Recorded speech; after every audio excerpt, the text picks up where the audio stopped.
Looks like the stream was deleted on Facebook. What? Yeah.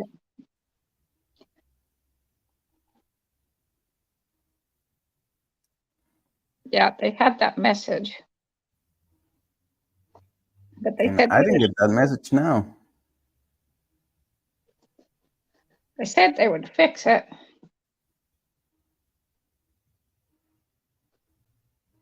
Well,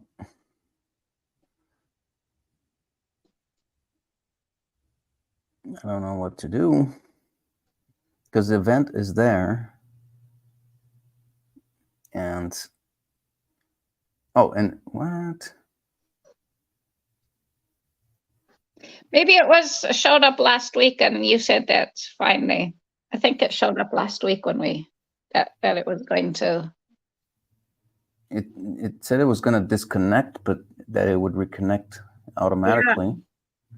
So we're live already on Rumble and YouTube, and I can go on and try to fix this, or we can start. What do you want to do? Let's just start. And while you start speaking, I'll try and fix it. But let's start for the other platforms. So we're live on YouTube and Rumble, and this is being recorded. And we welcome you to the 117th I Need Living Conversation. I am with Sacred Blue Heron Woman, who is in Indianola, Oklahoma. I'm Julian Catari from Jalapa, Veracruz. And today we have a conversation honoring the winter solstice, the 21st of December. And to do so, we're going to talk about our Holy Mother's great love child, which is the title of this conversation. And if you hadn't guessed already, it's about, in a way, about Jesus Christ, the son of our great mother. Yeah. In a way, let's point out that we are not Christians in a strict sense, or adhered to a church, right, or to a cult, or nothing like that. We're just exploring the universe from a freedom standpoint, from a standpoint of freedom. And we study a whole bunch of cultures, a whole bunch of different traditions, who they all fit together, and they all give us precious information about the sacred, about the world. And I guess we wanted to talk a little bit, or just to be on the time and honor, like I said, and I'm getting this word pretty often, honoring. I must honor things. So we want to honor the solstice, and we were talking as well, because the conversation was coming from our great mother. We had 2 sessions about our Holy Mother, which is, as we talked, a manifestation of Mother Earth. So Mother Earth has a love child. And who is that love child? Ingrid is here to tell us about that. Hello, Ingrid. Hello. Welcome. So tonight we're gonna one thing we're gonna talk about is the remembering to say yes. There is room for you here, the ritual of La Posada. But we're going to start with the Memorare, an ancient Latin prayer. In English says, "Remember, O most gracious Virgin Mary, that never was it known that anyone who fled to thy protection, implored thy help, or sought thy intercession was left unaided." So I'm going to try to stumble through this in Latin, because we need to explore some of these words. Okay. Memorare, O Pissima Virgo Maria, non esse auditum saeculo quanquam ad tua currentem presidia. And it goes on. We've gotten the words that I want to explore. So this is part of an old Latin prayer. And memorare means not to just vaguely remember, but to know her by heart, to call out by heart, to center oneself in remembering the spirit of Mother Magna by heart, This is not a cry to Blessed Mother to remember us, but a dictate to ourselves that we remember her invincibility, her steadfastness for us, and her protective warrior qualities. So in Latin, this prayer calls Holy Mother Virgo. If you heard that, that's the most important. This does not mean she is maidenly and untainted by sex, by a male penis in some vague form, but untainted, or that she's untainted by sex, by being penetrated by a male penis, right? In some vague form, she embodies the quality of virgultum, the supple mind, the form found in the branches of the young trees. And the word virgultum takes me to the word willow, a willow tree, which is used to divine water, mother, great mother in our earth, right? But so virgultum, the supple mind, the form found in the branches of the young trees that ever protect the leaders, the central trunks of the trees. The supple virgultum is able to bend without breaking, to bend to guard and to snap back, to be able to mind and into the creator given shape again, no matter what. So we're so stuck on this virgin and having a mother that's never had sex. But that's not what was ever meant. So we carry this quality too of suppleness. Our Lady Virgultum carries a vast presence, and we carry the same in human proportion, the ability to bend, to guard, and to remember our original soul shapes. The word auditum here refers to the idea that never was it heard that the mother nor those who work to carry her protective essence dear would fail to answer the needful. The word audit, in another sense, is a plea first to be heard and second to be helped and protected. Not just asking to be listened to, but also to be auditioned for purity of tone, clarity of cry, and in a larger sense, daring to ask for protection as a birthright. Audeo, audere, aususum, to be bold, to bring oneself for help, fully expecting to receive it. So Mother Mary is the mother of the quintessential child of love. She is the quintessential guardian of the soul, filled with nearly helpless love for all goodness. Saeculum, related to saeculo, means never in our time has she refused us, never in the zeitgeist, the spirit of the time, as far back as our little minds constrain to imagine. There's more to the prayer. I didn't say it all, and it includes the word sin, or peccatum in Latin, which means to make a mistake. And that's another thing that gets so stuck on in our churches is sin, the concept of sinning. But what is sin? Sin is just anything that takes a person away from the radiant principles at the center of the soul. And sorrow and sin are actually signals that a soul is hurting and needs lifting up, rewriting, and which is so amazing because in all Christianity, a sin means it's time for the people of the church to stomp on you instead of lifting you up to help you rewrite. So if you heard the prayer, the Memorare in Latin, there's a strong musical cadence to it, which means it's meant to be sung out, to be chanted as a ritual. So rituals exist to try to blast away the cultural cement laid down incrementally over our heartfelt longings for the holy. And the holy is something that it's not something placed into us. It's a radiant light that blossoms from us. So La Posada is a ritual for transforming the overculture's cold shoulder toward the sacred into warm, open-armed welcome again. It's based on an ancient story about the night a holy family tried to find shelter at a wayside during a mass migration of tribal groups. Dusty-haired travelers swirling across the desert lands were trying to meet the demands of the Emperor Augustus. He had ordered that all persons return to their birth villages to be registered in the census so they could be taxed. Right? Again, slavery started back then with taxation. The rapacious emperor's decree imposed hardship on the poor shepherds, farmers, and family people living far from their birthplaces. So they had to carry their newly born babies and the pallets of their sick and dying with them. And they had to dig up enough food. They had to find enough linen to keep everyone from freezing in the cold desert nights. And all the travelers dearly hoped, no matter how slowly they had to walk, to keep together all their children, their livestock, their lame, their elderly, and that when they were exhausted, they could find shelter of even the most rude sort to rest in. The Natividad story of La Maria, the great woman, goes like this. She who was pregnant with a love child, a little light of the world, desperately needed a resting place. She was in her 9th month of pregnancy, and she had bumped for miles over rough terrain. As any woman knows who has carried a child, walking can bring on labor even more ferociously, necessitating even more the need for shelter, or at least a tree, as a steadying post of some kind in order to give birth.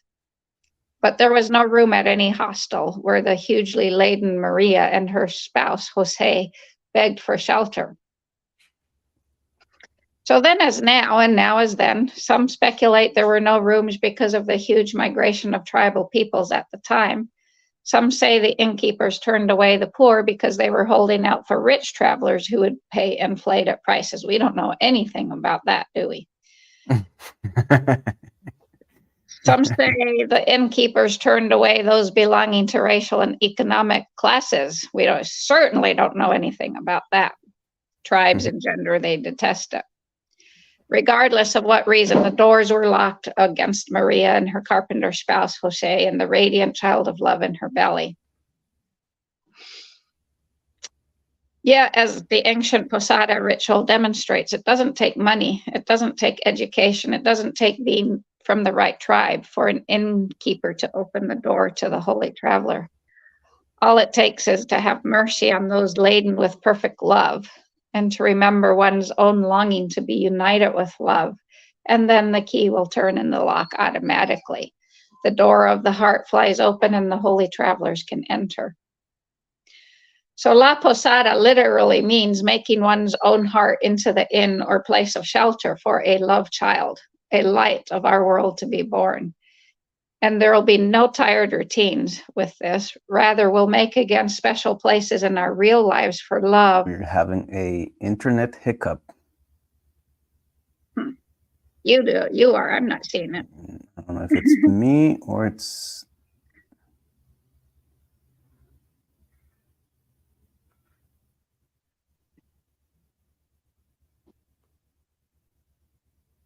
You got it?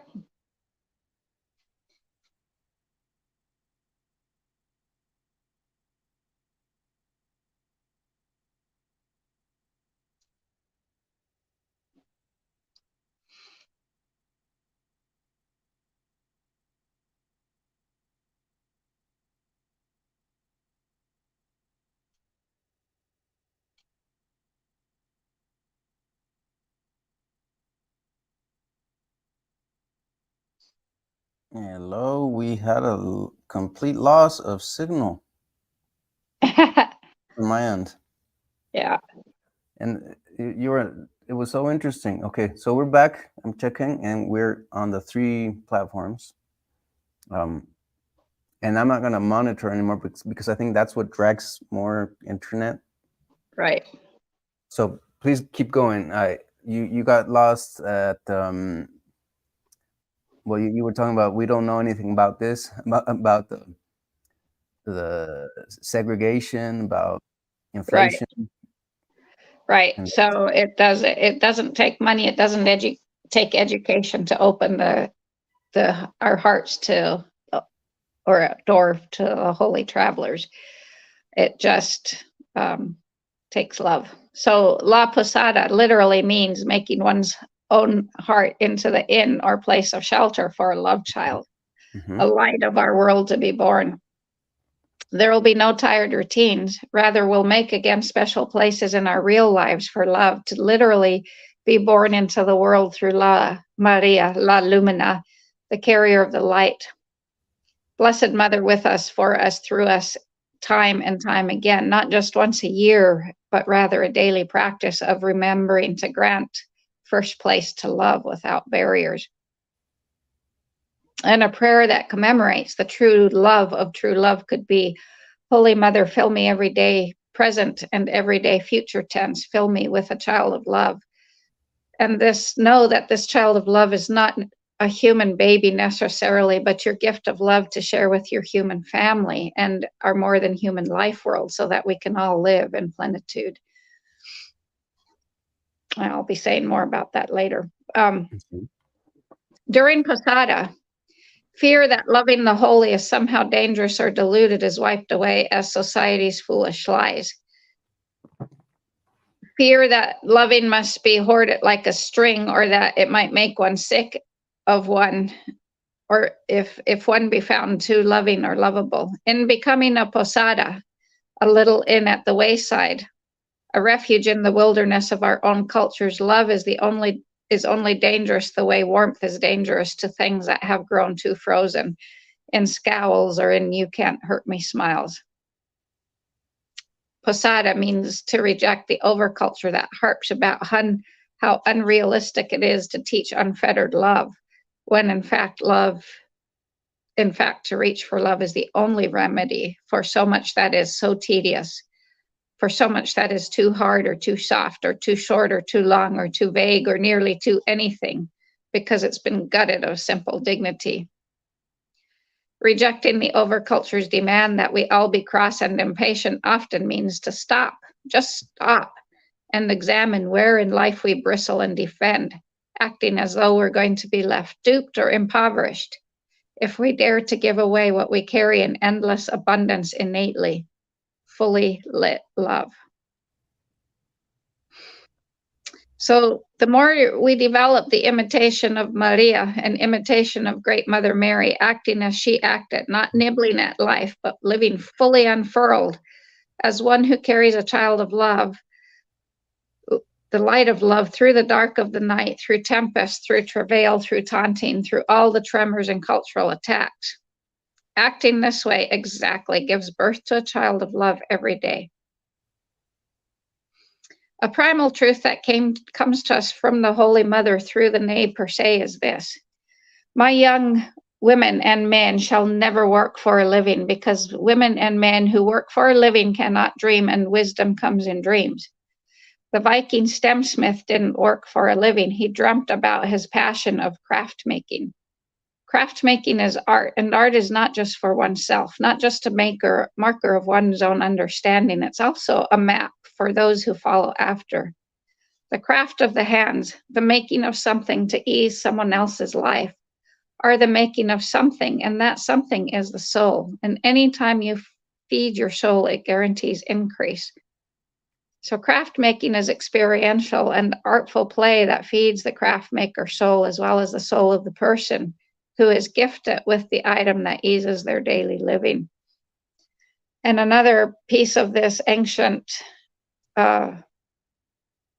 primal truths through the ne per se is that don't cut my hair, my grasses like the white men dictate to you to make hay, to make money. And she wasn't saying don't ever make hay. She was saying don't do it to make money. Don't dig up my rocks to make money. Don't, because then you can't enter me to be reborn. Now think about this. If we, not only do we dig up rocks and cut her grasses to make hay and sell this hay, which ought to be a child of love, instead of selling it, it's just comes moldy as shit, because it's not a child of love. We know people around us need hay, so they're going to buy it full of mold. Money replaces love. That's it. But then we dig into the earth and dig up rocks and push over trees and more of her hair, and then we fill our bodies with chemicals on our death, so we truly can't enter her without contaminating her more. So ancient understandings about the life of the soul are wrapped into Posada, because the soul knows the way to live. The ego tries to say it does, but it doesn't last long. So it's time to first and foremost relearn how to depend on the soul's point of view. So in the ritual of Posada, the intent is to travel with Jose y Maria y el Bebe, to not be separate from their travails and desperation in searching for a safe haven for the birth of the gift of love.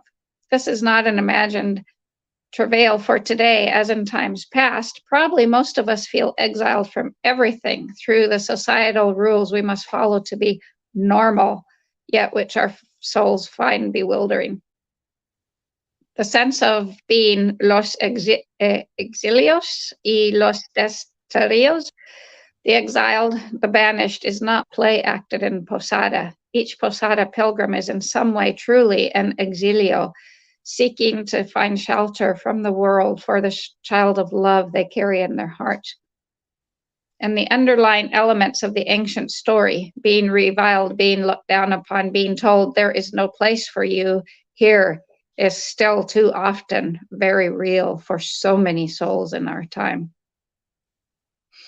So the La Posada ritual seeks to reenact the spiritual and psychological process of not being welcomed despite being a gift or bearing a great gift. And the procession of souls proceed through the dark winter nights, not in the hope for, but rather in the fierce belief that somehow, somewhere, an abiding shelter for the gift will be found. In some posadas, different people are chosen to portray Maria and Jose each successive night. And sometimes Maria might be a pregnant outcast young girl, with Jose sporting a mohawk. At each of the 9 houses for 9 nights, it goes knock, knock, knock very loudly, and silencio till the door creaks open and someone snarls, "Go away," or "We're full already," or "There's no room for the likes of you here." So Posada goes being turned away from homes 8 times, although sometimes love can intervene early because the unlocked heart will ever let love in. And love ever finds shelter in the heart of one who is permanently unlocked. And finally, the long search is ended and the compassionate door is open. And all who participated are changed because they've gone through a dark desert, finding out that they or we are not separate from Maria or Jose or Cristosito, this child of love, this hope of love, this gift of love that we carry in us. We are together in all this, and no one will be left stranded, for we are the new innkeepers. We draw in her acceptance of us with each breath, and accepting this acceptance is what allows us to live into and out of our inherent goodness. This ritual of La Posada, I think it would change our society as a whole if we all started doing it around Christmas. Well, here in Mexico, we have lots of posadas. Well, yeah, that's where it comes from. Right. And it was pretty amazing. Exactly when you mentioned La Posada in today's conversation, I was trying to make the Facebook thing work. And it just at the same second you said that, I opened Facebook and this event, which I'm supposed to go tomorrow, which is a posada, shows up. It's like, that's magical. La Posada, and I'm reading right in front of me, Posada, which a friend of mine who's in the dance, one of the dance circles, he invited me. He's the one organizing it. Cool. You'll have to tell me all about it. I will. I will. I will. We're going to do that with Owl Dojo. We're going to start. We'll see if we can do it next year, organizing a posada. Well, what you're sharing here is a lot more profound, and it should be like that. I mean, it's the original meaning of a posada. Today, they've turned it into just like a party, like a Christmas party. Like, then they of course they have a piñata, and it's kind of nice because they do. It's very children focused, so they have things for children. They cook things that are attractive for children, warm kind of beverages, then they have music, and it's and whoever organizes it. That's supposed Uh, to be at the last house, from what I understand. But you're supposed to the traditional posada was supposed to go on for 9 nights, and it sounds like nine houses each night. right. I bet there was, yeah. Nobody is not even really able to do something like that anymore. Um, and posada literally means in Spanish, um, like um, hosteling or refuge. Right, refugio. Uh-huh. Yeah. Like, you give, and I bet at some point you would do that, and but then not today. But at least they keep the party, or the the invitation of having people come, and kids and everybody sharing some time Well, together. as this author related her experiences, that like one house, the first house, or one of the houses, the knock, knock, knock, and the woman, because the people in the houses are all schooled, are all prepared to say, no, get away. There's no room to be rude, right? Mm-hmm.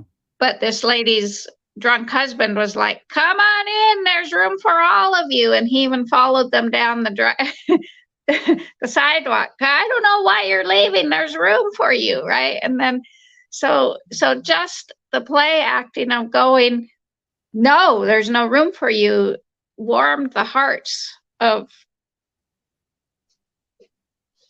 the people. And that's why I think to actually play act, not to play act, but to do something like this and to really get it going would just do so much for the over culture.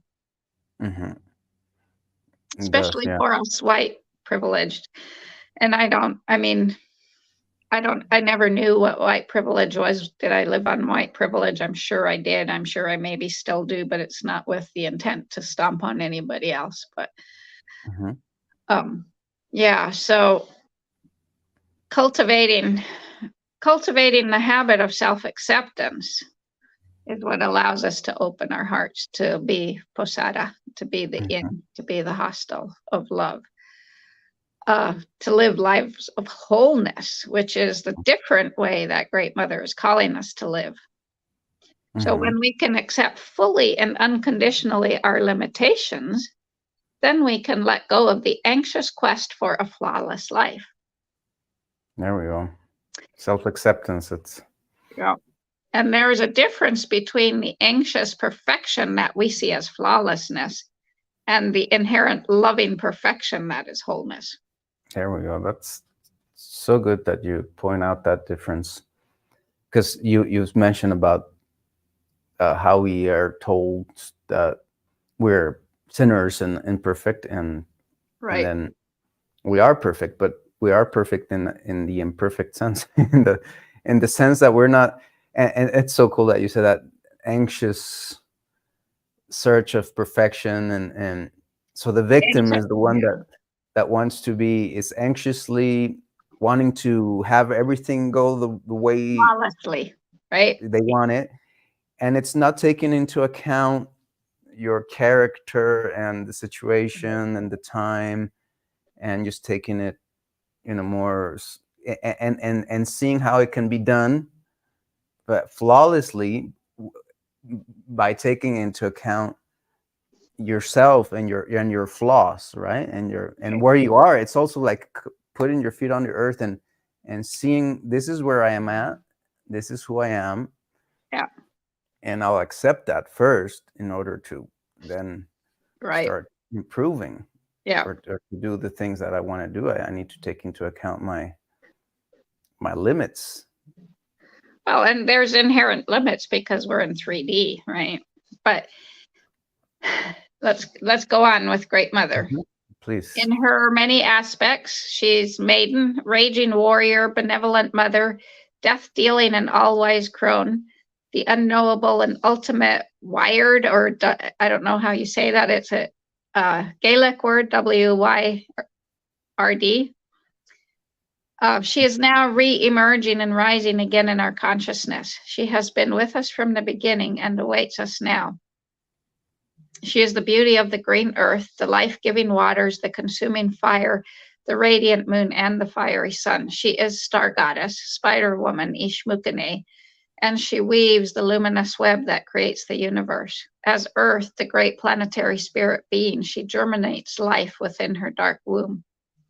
But our overculture is actively running itself into the ground, and there is no other way but to return to the mother who gives us life. We must understand our earth as the living mother, since she is injured whenever there is injustice, wanton cruelty, poverty, pollution, and greed. She is, of course, not just benevolent and fertile, she's also death dealing and the destroyer as much as she's creation. We see this every winter. And these are natural forces, neither good or bad, in the impersonal universal dance.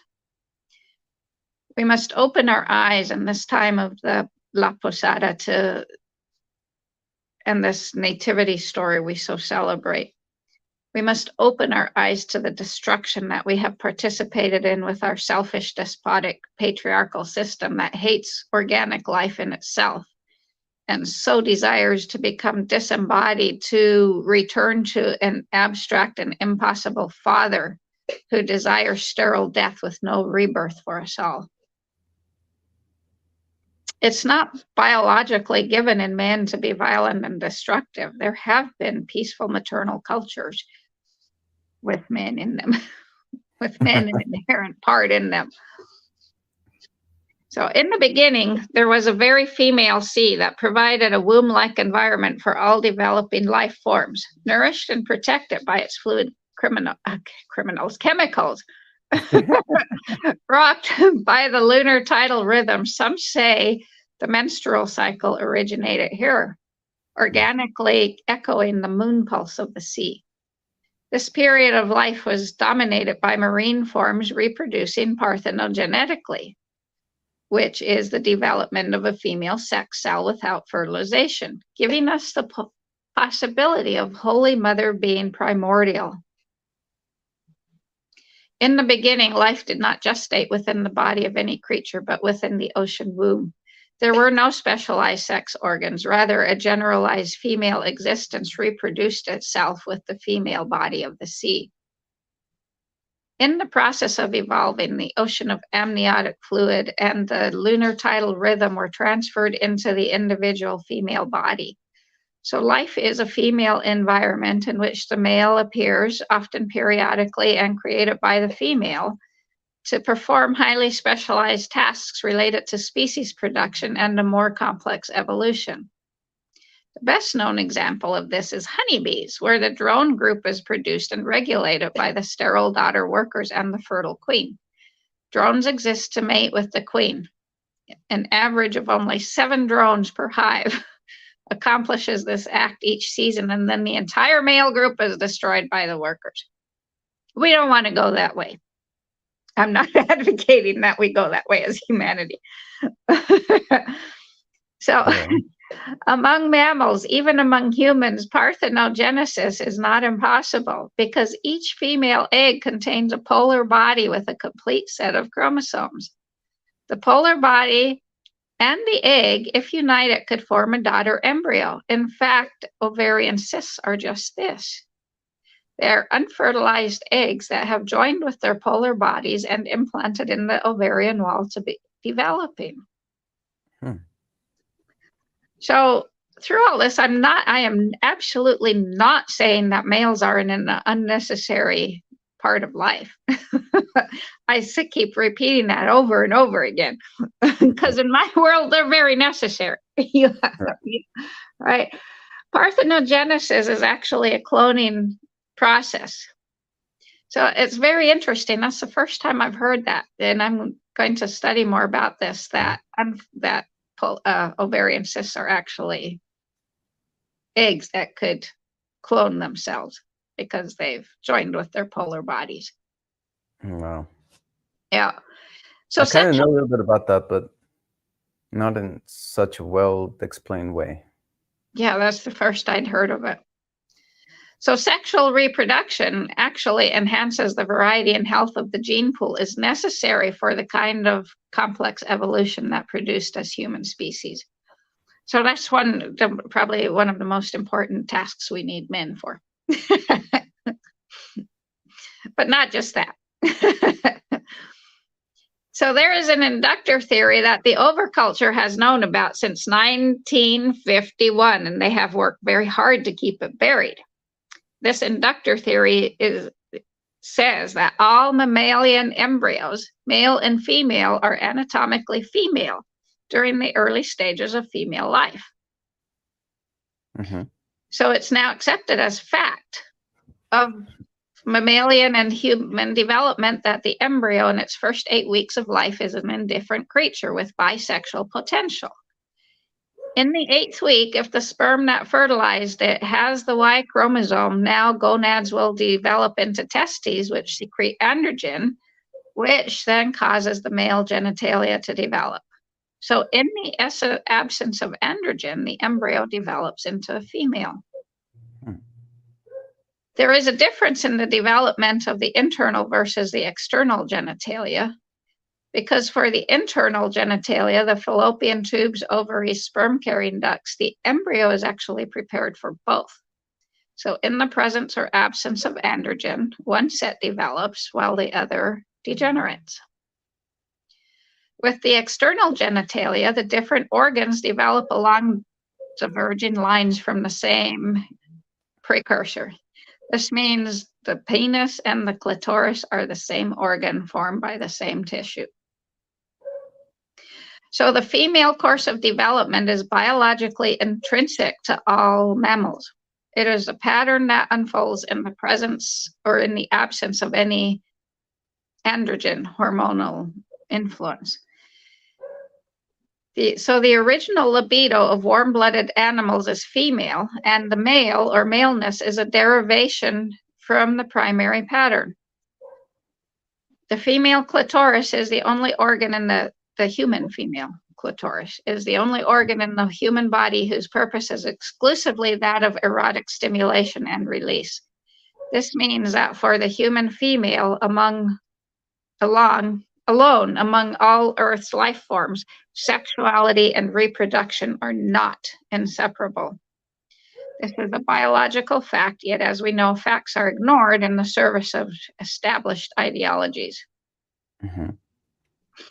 So throughout our world today, virtually all religious, cultural, economic, and political institutions stand where they were built centuries ago on the solid foundation of erroneous concepts.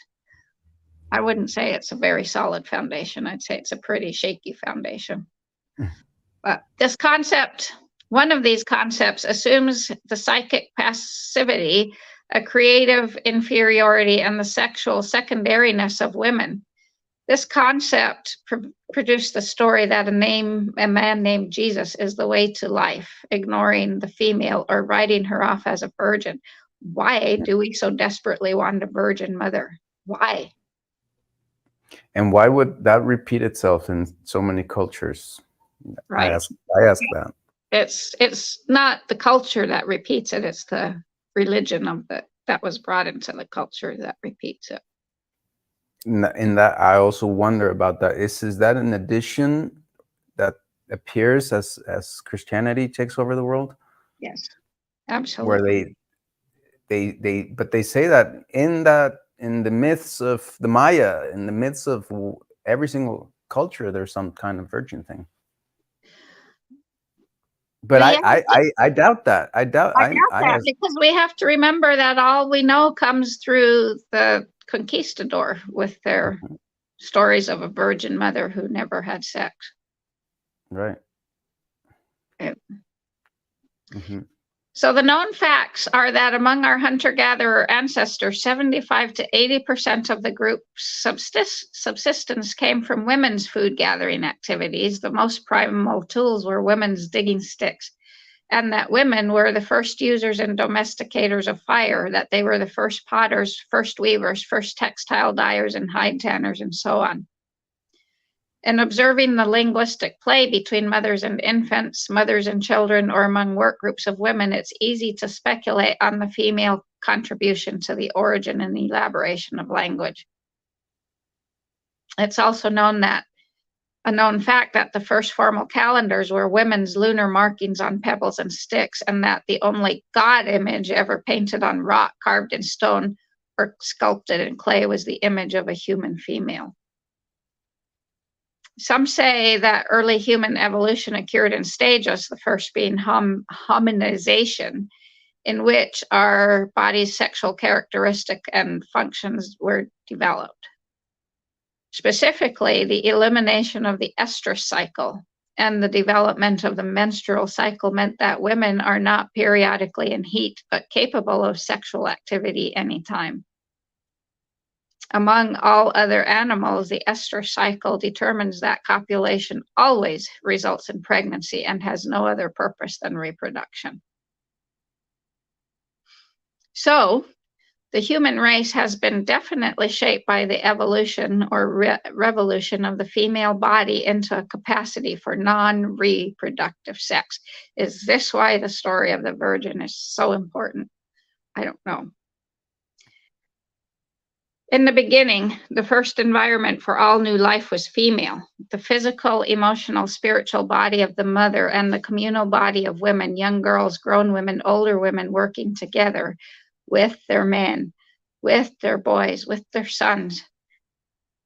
And when hunting, gathering people move, the infant is carried bound close to the mother's body. When they settle, the women form an inner circle campsite of women and children. The socialization that is not domestication begins here. Human culture is marked by a strengthening and prolongation of the relation between mothers and offspring, because in the ancient world, for its first year, the human child was virtually, well, it is really, it's not ancient world, it still is. The human child is virtually still an embryo outside of the womb that is extremely vulnerable and totally dependent. So female group behavior is the cooperative care sharing among mothers and children. Older and younger women in the tasks of daily life emerges from the fact of this prolonged dependence of the human child on the human female for its survival. Males help, absolutely, but they leave to go hunting. So the male body comes and goes, but the female presence is pretty much constant. Females train, discipline, and protect the young. And in the ancient cultures, they had the biological father of the baby wasn't so much important as the social father, who actually was typically the uncle or something like that, that was an important part. Again, taking away this life of property that we all live. But we're not going to go into that. So females train, discipline, and protect the young. Beyond infant care, the maintenance and leadership of the entire kin group is the task of women. The female animal is always on alert, for on her rests the responsibility not only of feeding the young, but of keeping the young from being food for others. She is the giver and also the sustainer of beginning life. Among humans, males help with the protection and food acquisition, and it was more often than not the communal group of females that surrounds the child most in its first 4 to 6 years of life, with strong physical, emotional, traditional, and linguistic presence. And this was the foundation of social life in human culture. It was from the first inner circle of women, the campsite, the firesite, the cave, the first hearth, the first circle of birth, that human society evolved. Eons of years of human culture were shaped and sustained by communities of creative, sexually and psychically active women who were inventors, scientists, physicians, shamans, artists, builders, and more, sharing their life as equals with men. Women were also the receivers and transmitters of terrestrial and cosmic energy. Great importance has always been given to the Queen Mother, the Black Goddess, the Madonna, the Great Mother of Africa. She was originally regarded as bisexual, the instrument of her own fertility. And the Africans believe that the earth is ultimately more powerful than the sky and its gods. The sky can withhold rain, but earth is the source of the life force itself. Now, the Gaia hypothesis of modern environmental science confirms this ancient concept, that the sky, with all its life-giving movement, is in fact created by the earth. The envelope by Great Mother, the envelope of air and moisture surrounding us is really Mother Earth's breathing. So as in the ancient African beliefs, the sky gods are creations of Mother Earth. She breathes them out and she can breathe them back in again. And these ancient African societies were neither primitive nor undeveloped. They actually formed the creative cradle of the world. And there is an African Mayan connection of that in pre-Columbian times. West African mariners made over 50 voyages across the Atlantic to what we now call Central America. And this connection would explain the early Olmec statuary found in the Veracruz region of Mexico. Women, and furthermore dark women, were the originators of most of what we know as human culture. And they were concentrated on maintaining rather than exploiting life. Mm-hmm. Culture is a people's own vision of themselves in relation to the world, created by themselves through a blood continuity of time and space. And these ancient matrifocal cultures wove a webwork of non-possessive intergroup relationships, which supports a growing being through every phase and crisis of unfolding life. Wherever and whenever Islam, Christianity, or Catholicism has impinged on the life of Africans, Mayans, Aztecs, Indians, and more, it was introduced by the invaders in a way to detach the local inhabitants from the dependency on the rules of the behavior demanded by agriculture and seasonal change. The holistic point of all of this, after La Posada, is that Holy Mother is not just the mother of a teacher man named Jesus.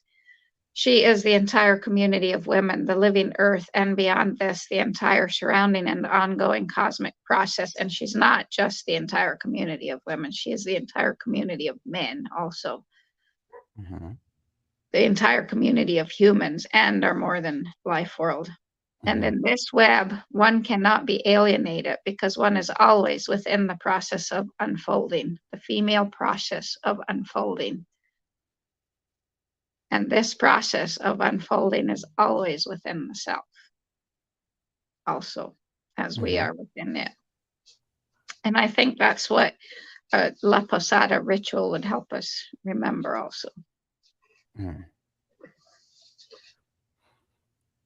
We are enveloped by one life, and that concept is in the word Pachamama, who some understand it as earth, and the aliens are very keen on saying it's not earth, like strictly like earth as you would understand, like dirt, right? The earth, no, Right. because it includes the cosmos.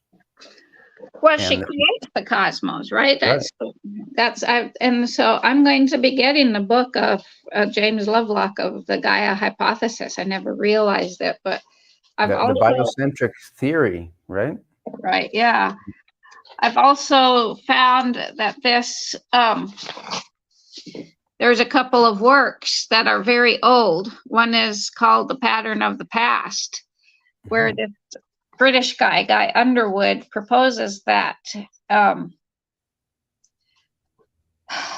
once that there is a force, this would be the organ energy or chi or prana that flows through the earth once a year, and that's what the Aboriginals follow. The Australian Aboriginals follow when they go on their vision quest or their walks to get their life song, to sing places into being. So I'm going to get the book. There's also another one called Earth Spirit, Its Ways, Its Shrines and Mysteries. that talks about this also. And this guy, this I can't remember which one, if it's the guy who wrote Earth Spirit or the one who wrote The Pattern of the Past, talks about how this energy switches direction once every 2 weeks, every half lunar cycle. And this actually matches. I started with the body energy work back in Washington, known as polarity therapy, and now I'm actually going to tie it to, say, Thai and the 5 movements, which also accompanies acupuncture, acupressure, because all of these points are, all of these movements, all of these flows of energy are in our bodies. Mm-hmm. So together with Mother Earth, we are breathing in, creating the sky, not, Mm-hmm. not vice. Holy smokes. I have that book in my shopping cart, and I just realized that somehow it got changed. The price got changed to $324. I'm not ordering a book for $324. That's a lot of money. Well, it's very old, and he wrote that quite a while ago, and they don't want us to know this, what he wrote about, but it's there. Can you send me the name and written and the author, and I'll try to find it in PDF in some type of download kind of thing. It's called Pattern of the Past by Guy Underwood. And yeah, if you can, I'll write it down later, so that I can search for it, and we can download it and print it if somebody did the work of doing that. Sometimes you can find that. Yeah. I don't know.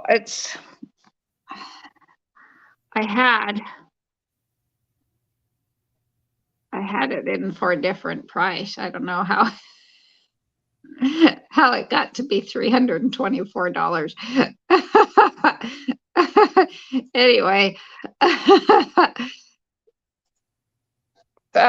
Yeah, Does that have to do? I know we got quite far away from La Posada with all this, and I know it seems like I'm saying that men are not useful, that everything's all about the women, and that is precisely what I'm aiming to not get at, because we have to understand the pendulum swing, the law of cause and effect. So back when we women tried to get our rights to vote from the overculture, we were at the point where we were called baby dolls. Our only purpose in life was to be a baby doll for men and to make babies, or to be old and maid, right? Mm-hmm. And the women in America who campaigned for rights, they got put in jail, and when they went on hunger strikes, they got taken out of their cells and forcibly had tubes put down their throats and were forcibly fed food. And if we don't stop this pendulum swing, it's going to come to the point where we're going to do this to men. It has to. That's because of an effect, and that's the natural law. But if enough of us come together into a matrifocal, matrilineal culture again, where men are valued, men are actually valued as part of, then we can stop that pendulum swing. Mm-hmm. Yeah, because now it's coming to a very kind of, I can see it everywhere, the agenda of let's just have women rule, Yeah. It's and man be castrated. Well, and that's not, matrilineal societies were not hierarchical in the least bit. We're not talking about a simple turn, right? And having women, we have that plenty in all our corporations where women are in power, in the military And world. it's just a story, because it's just a story to part of the sterilization agenda, to Right, make conflict among people, and right. not really said nobody's. I mean, I don't even think it's humans that rule. I think some type of spirit that, But yeah, and it's the zeitgeist that's created by it. It's not, it's just a flubber. I mean, it's right, nothing exactly, real, right. right? It's just this, or what David Icke calls archons, or what, Mm-hmm. but the thing is, as I'm really delving into the cosmic mother, the great mother, I also find that Sumeria was a matrilineal, matrifocal culture. And the first, Michael Tellinger, who also knows about the sovereignty, the three crowns of the world, and how we're enslaved by them. He has this book called Birthplace of the Gods, which talks about these ancient people that came from planet X, which they think is Nibiru, and came here and enslaved all of us to work for them, right? Mm-hmm. And they're saying it came from Sumeria. They're blaming Mm-hmm. Sumeria. Maybe Sumeria was one of the most potent sites of female culture. That's why they've got to blame it on Sumeria of Metro, Mm-hmm. right? And like I told you in the voicemail, it's very interesting that the ancient city of Jericho was actually a matrifocal, matrilineal culture. And it's in the story of the Bible how the priests of the Hebrews marched around it with their for 7 days to bring its walls down. So they Mm-hmm. had to bring, that was very eye-opening to me, Mm-hmm. that they had to bring this, that's in the Bible. The story is in the Bible, only it's not told that the reason why they had to bring the walls of Jericho down. The story is that it's because it was full of whores, hookers, Mm-hmm. right? So they had to bring this god awful city of Jericho down simply because it was a matrilineal culture, or matriarchal culture. Mm-hmm. So you're onto something here, and Yeah. do you think it's going to take us into the continuation of the same subject, or are we Uh, having something next week? It's going to be on when it would be Wednesday, yeah, next week the it'll be 27th. past Christmas. Yeah. Yeah, well, let me look. No, I think we'll leave the mother alone for a while. I need to do some more. I'm doing some more research, some more studying into this. Okay. So you'll let me know. Yeah, I'll let you know what we'll talk about next week. Yeah, and for folks who are following this, you'll be, as soon as I know and I get to make the post, I'll Yeah. make it. But then you know that is every week this gathering, and I want to say that that isn't, at least for today's session, we're also kind of celebrating, we're honoring the winter solstice, which is today. Right. And oh, that reminds me, I also wanted to bring this up. Remember when we talked about Seitai, the 5 movements, the Mm-hmm. frontal movement, right? It's a forward movement, and it's a relaxing back, is the opposite movement, right? So very interesting about this is that the solstice is actually created by Mother Earth in the northern hemisphere, leaning back as far Mm-hmm. away from grandfather sun as she possibly can be, which brings her feet, the South Pole, closest, Mm-hmm. right? Mm-hmm. And it switches, so at the summer solstice for the northern hemisphere, now she's leaning in to him, Mm-hmm. but in the winter, so this comes from the amazement of this came to me this morning from this siren course, becoming a modern siren course on relationships, women relationships with men, where she talks about that's one of the first things I had to learn from her, since this teacher, since I'm this powerful frontal movement so inherent in me, is this leaning back, right? Yeah. Leaning back into what you know is his. So Mother Earth demonstrates this for us in the northern hemisphere every winter, and in the southern hemisphere every summer. Is her ability to lean back into knowing grandfather son's love for her. And then she leans in the summer, leaning back in the southern hemisphere, right? And that's a very feminine trait, that leaning back and allowing, being subjective and objective, right? I always right, but we're not taught that, right? We're always taught to lean in to try to fix things. Right, and even women are kind of taught to be objective, to be right. Go out and look for your job, and right, or look for your partner and lean in to fix it and go, why aren't you right? That would be that leaning in, what I told you earlier, leaning in to say, when are you going to come see me? When are you going to come see me? Or even leaning in to say, oh, I understand your situation, that they won't let you leave, which is soothing, right? Saying, I understand, honey. No, that's a leaning in. The leaning back is just let it happen, and leaning back into letting it happen, but also imagining it like you're sitting on a dock, say, and the feet are on a lakefront, and you're leaning back, but your feet are in the water, splashing the water up too. Right. So it's very interesting that once you start realizing that we truly are as within, so without, as above, so below.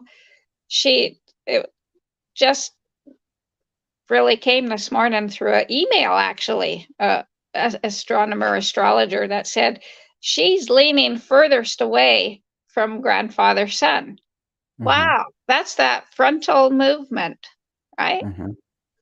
She's leaning back. She teaches us every winter in the northern hemisphere how to lean back into love. Yeah. So here we are, leaning back just today, honoring that and sharing with you and our love through the knowledge, through the words, through the time that we dedicate to each and every one of you, that allows yourselves to receive these words and this message.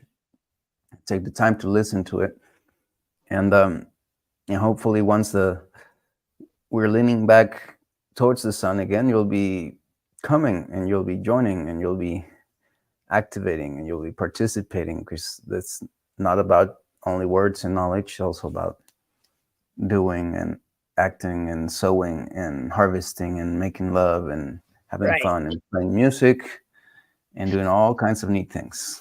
Yeah, and one last thing I wanted to say with those primordial words of Great Mother that came through the name per se of my children, my women and men will never work, because to work for a living means no time for a dreamer to dream, because that's where wisdom comes from.